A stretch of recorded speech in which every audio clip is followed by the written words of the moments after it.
Pozdrav dragi prijatelji, jedan video na temu svjetiljki i koju svjetiljku odabrati.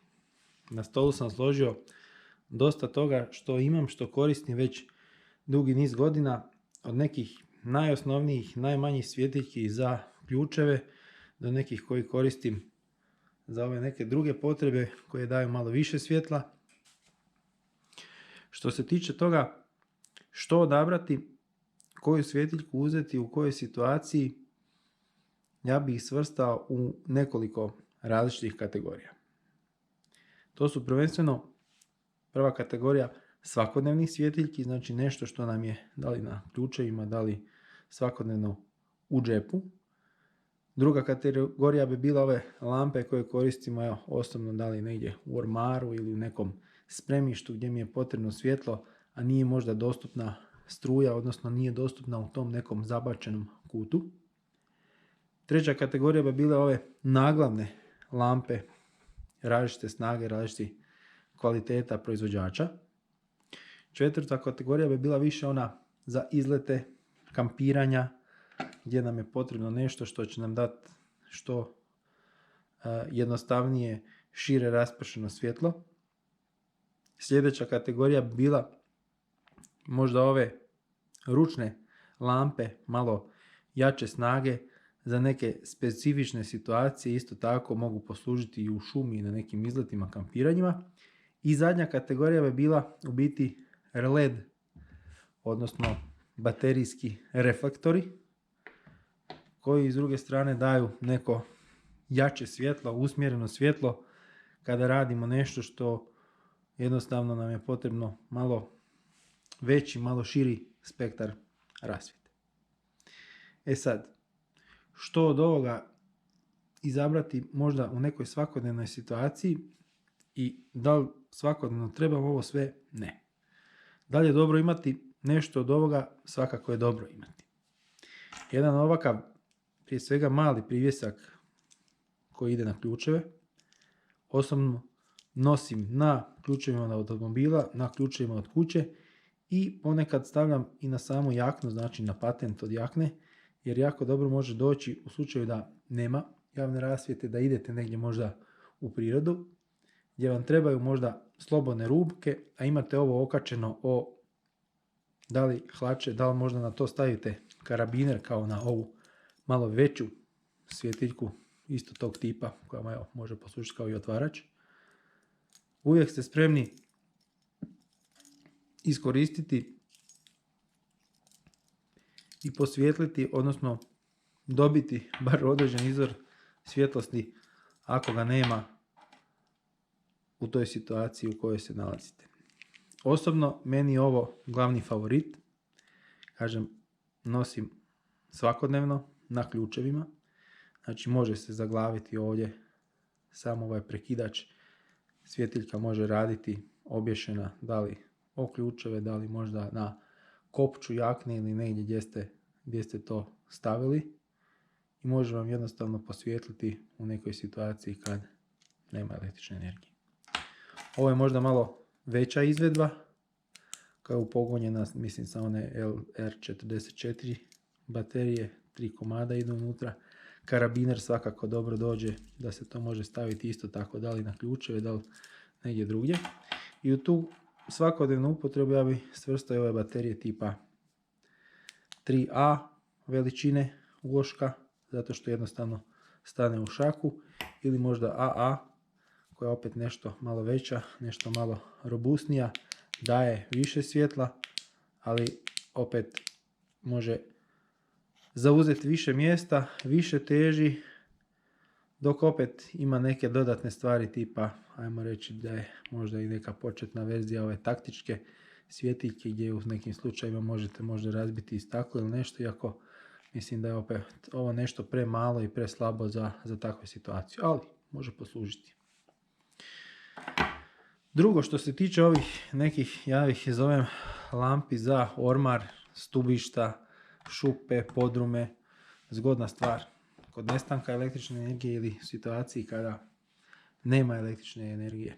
Evo, osobno sam se uvjerio prije nekog vremena, imam ovakvu jednu u ormaru, imam pod stubištem, nije bilo struje, Pogotovo kad imate takve lokacije gdje nema danjeg svjetla ili ako se nestanak dogodi po noći, jednostavno imate možda je zaljepljena M-trakom, ovom power tapeom ili što već ova dvostrano ljepljiva traka.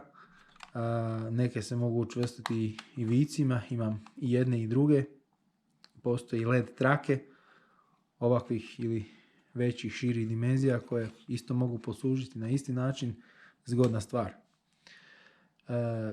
Što se tiče naglavnih lampi, ja bih rekao one su moj glavni izbor kad je potrebno neke ad hoc radove odraditi ili prilikom izleta u prirodu. Zašto naglavna lampa? Zato što daje slobodne ruke. Znači sve ove do sada što smo spomenuli, osim možda ovih koje zakačimo negdje da vise, znači sve ove ručne svjetiljke morate držati u ruci. Ovu kad stavite na glavu imate uvijek usmjeren pogled, odnosno sa usmjerenim pogledom dobijete i usmjereno osvjetljenje. Sad, što se tiče veličine, kvalitete, cijene, to opet izbor na svakome od nas. Ovakva jedna lampa koja košta 4-5 eura iz Decathlona sasvim solidno će poslužiti za većinu potreba koje imamo. Ovakva možda malo skuplja lampa će opet isto tako poslužiti, isto tako će dobro doći, možda će biti lakše nekako usmjeriti, možda će dulje trajati, imati nekoliko razina svjetla ili možda i ovo crveno osvjetljenje, dok jedna možda još skuplja lampa pogonjena sa ovdje je to ove 18650 baterije koje zbilja imaju dosta veliku snagu, nam i nije potrebna u nekim situacijama kada imamo neke kućanske radove, moramo se zavući negdje gdje možda evo, koristio sam ju zadnji puta kad sam imao problema sa cijevi ispod sudopera, ali ona za takve situacije zbilja prejaka, ona daje toliko svjetlosti gdje jednostavno čovjeka to zaslijepljuje, ona je više za neke otvorene možda livade, šume, prirodu gdje trebate zbilja svjetlo na nekoj velikoj daljini, osvijetliti to veliko područje, a opet da imate slobodne ruke. Dalje, i nastavno vezano uz to je možda neko kampiranje, svjetiljka isto tako pogonjena sa mislim da su 3 ili 4 AA baterije koja dobro dođe i kad ste možda u nekoj situaciji u planini, da li kad ste na moru, osobno volim odlazak u kampove, navečer sjednete, da ne dolaze komarci, da vam nije prejako svjetlo, ovako nešto stavite na stol, imate sasvim dovoljno svjetla za vašu potrebu. I ono što sam rekao zadnje, ove svjetiljke, odnosno reflektori u ovom slučaju zbilja jako velike snage, mogu se mijenjati i modovi koje možete usmjeriti, da li objesiti, da li nasloniti na neki način, koji imaju reflektor u sebi, koji raspršuje svjetlo. Isto tako znači koje se mogu da li objesiti, da li staviti da ovako stoje položene. Dobro će doći ako izvodite neke radove na otvorenom ili gdje je potrebno svjetlo, a nemate u mogućnosti struju ili u slučaju da zbilja nema struje, svakako u tim situacijama dobro dođu. Sve ove ručne svjetiljke raznih snaga proizvođača isto tako nije loše imati. Ja bih rekao možda za svakog ukućana po jednu. Ja ih evo imam možda i malo više, ali to je, ja bih rekao, jedna stvar izbora, nekog hobija, gušta, gdje jednostavno ima nas kojima je želja isprobati ovako nešto, imati dosta toga. Nadalje, samo jedan osvrt na omjer cijene, kvalitete, odnosno na proizvođače. Ovdje na stolu imamo raznih proizvođača, od nekih no-name kineskih marki do možda ovdje i LED Lancera, koji je, ako ćemo gledati brandom, i najskuplji na ovom stolu trenutno. Svjetiljki različite snage, kvalitete, pogonjenih različitim baterijama, znači od ovih plosnatih baterija, mislim da je u ovoj 2032, male ove LR44, 3A, 2A baterije, 18650 baterije. Ovdje su, jedne imaju, neki ovi reflektori imaju punjive baterije, neki imaju 2A baterije. Do naglavnih lampi isto tako, da li 3A, da li punjive baterije, da li ove 18650. Sve to, ja bih rekao, nešto što ovisi o izboru svakog ko koristi uređaj. Svako onaj ko koristi taj uređaj mora biti spreman na to, imati u svakom trenu i možda rezervnu bateriju za svaki od tih uređaja. Što više unificiramo i samu bateriju koju koristimo za pojedini uređaj, lakše je u budućnosti. Ja znam kakvih se meni problema događa kad moram zamijeniti možda negdje bateriju, pa moram razmišljati je li mi negdje 18650, imam li trenutno kod sebe taj punjač, ili mi je to možda neka 3A ili 2A baterija koju možda imam spremnu i punjivu i punjač tu negdje kraj sebe, onaj mali USB za jednu ili dvije svjetiljke, ili kad mi ode možda ova svjetiljka koju moram rastaviti i staviti unutra ove dvije plosnate baterije koje možda nemam trenutno kod sebe. Svakome na izbor da si odabere ono što mu je potrebno. Ja bih rekao možda prvenstveno ono što će čovjek koristiti.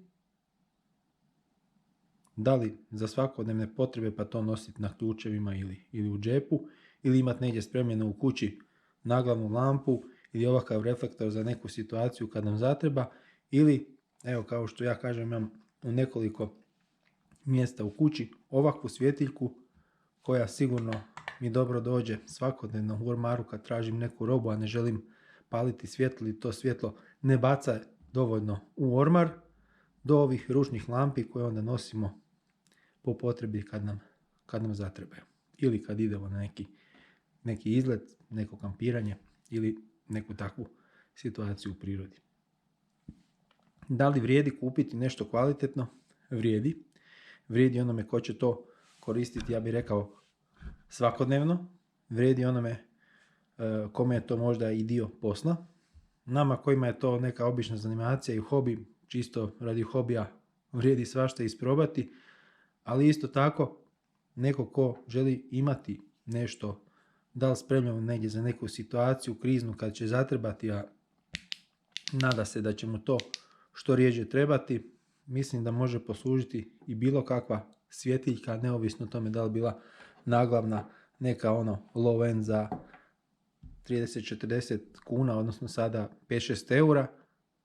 Bitno je da je ona spremna, da je ona napunjena, da imate uz nju možda i rezervne baterije napunjene, da povremeno pogledate je li ta svjetiljka u redu, da nisu slučajno baterije ili ispraznili ili znaju nekad i imao sam slučajeva da jednostavno uništi svjetiljku ako je loša baterija. Ne mogu reći da mogu preporučiti ovu ili jednu bateriju, svako neka sebi isproba i vidi. U nekim situacijama vrijedi uzeti one možda i najjeftinije baterije, staviti u ovakvu neku svjetiljku koja ne košta puno, sigurno možete da li na AliExpressu ili Amazonu negdje nabaviti po nekoliko eura ili dolara. Čak i ove veće svjetiljke koje su pogonjene sa 18650 baterijama, koje možete isto tako nabaviti, koje su možda jeftinije i bez one zaštite ili sa zaštitom, ali svakako o tome treba voditi brigu. Tako da, ja bih rekao, nek se svako upozna s onim što će koristiti. Najgore bi bilo uzeti, recimo možda ovakvu neku jaču markiranu svjetiljku, dati za to 100 i nešto eura i onda staviti ladicu da ona stoji. Meni osobno je draže kupiti za možda manje novaca neku kinesku lampu, vidjeti da ona valja, radi, i ako ju trebam imati negdje u nekom ruksaku za neku kriznu situaciju ili u nekoj ladici ovakav reflektor za neku isto takvu situaciju nekih radova ili nečega što će mi se dogoditi možda jednom u godinu dana ili jednom u nekoliko godina, bolje da sam dao za to manje novaca, da je to opet i dalje ispravno, funkcionalno, ima bateriju koja je potrebna, nego da sam dao puno više novaca ako to neću često koristiti. Za kraj još mogu reći, nastavno na sve ovo, možda zaključak, neovisno o tome koju svjetiljku izabrali, svakako imajte uz nju rezervnu bateriju. Vodite brigu ako imate svjetiljke možda kao ja negdje spremljene za razne situacije, da s vremenom na vrijeme provjerite jesu li te baterije unutra koje su u bateriji u svjetiljci dobre, napunjene, imate li možda rezervnu bateriju za tu pojedinu svjetiljku i budite spremni imati u svakoj situaciji nešto što vam može pomoći. Danas te stvari ne koštaju puno, imati jedan ovakav reflektor, možda kineske proizvodnje od nekoliko eura, nije mnogo, ali u određenoj situaciji jako dobro može doći. Isto tako, naglavna lampa može biti i ova iz Decathlona za 5 eura, 6, a svakako može dobro poslužiti u nekoj situaciji, jednostavno stavite na glavu, imate osvjetljenje u svakom smjeru u kojem okrenete svoju glavu. Također, evo, od svih ovih svjetiljki, moj najčešće korišteni uređaj je ova mala lampica koja je na ključevima, odnosno na jakni, prilikom dolaska kući. Ako nema svjetla na stubištu, u zgradi, ako nemate i ne radi svjetlo, pregori žarulja na ulazu u kuću, ako trebate na nekom zamračnom dijelu parkirališta prilikom dolaska do auta posvijetliti nešto, ona će sigurno svakako dobro doći. Sve ove ostale, ja bih rekao, koje su na stolu su korištene povremeno, da nekoliko puta godišnje ili čak i rjeđe, ali evo, moj favorit, ova mala svjetiljka, svakako pokušajte nabaviti na Amazonu, na AliExpressu, ima ih, lako su dostupne, ne koštaju puno, uz privjesak za ključeve jako dobro mogu poslužiti. Ja bih rekao da je to možda i zaključak cijelog ovog videa. Od svih ovih ovdje postavljenih lampi, ovo je najčešće korištenja, kasnije možda neka naglavna lampa i u svakom slučaju da li nekih radova, da li popravaka ili izleta u prirodu, svakako koju koristim, svakako preporučam imati nešto, čak i ovako nešto najjeftinije. Ako imate u njima baterije, možda rezervne baterije, sigurno će svakako dobro doći. Sve ovo ostalo je samo nešto što je dobro za imati, dobro može doći, ali isto tako i bez toga se može. Svaki komentar je dobro došao i bit će mi drago ako vidim koji komentar, jer evo, uz ovu svoju možda neku reviziju svih ovih svjetiljki, upravo sam to i radio, gledao sam jesu sve te baterije napunjene, je li svaka od tih svjetiljki sposobna za rad i upravo iz tog razloga sam im dobio ideju snimiti ovaj video, podijeliti sa drugima, pa evo, ako ima nekih komentara, bit će mi drago da možda i odgovorim na neko pitanje. Lijep pozdrav svima.